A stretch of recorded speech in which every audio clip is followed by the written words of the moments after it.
రక్షకుని జన్మస్థలమా యూదయ బెత్లెహేమా, రక్షకుని జన్మస్థలమా యూదయ బెత్లెహేమా.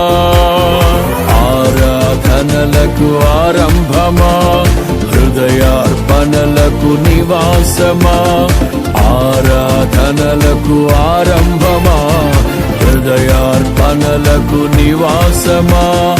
ఎందుకో ఇంత భాగ్యము దాచి ఉంచే ప్రభు నీ కోసము, ఎందుకో ఇంత భాగ్యము దాచి ఉంచే ప్రభు నీ కోసము.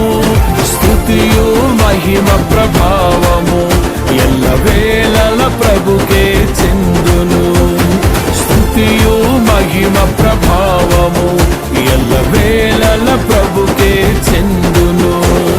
రక్షకు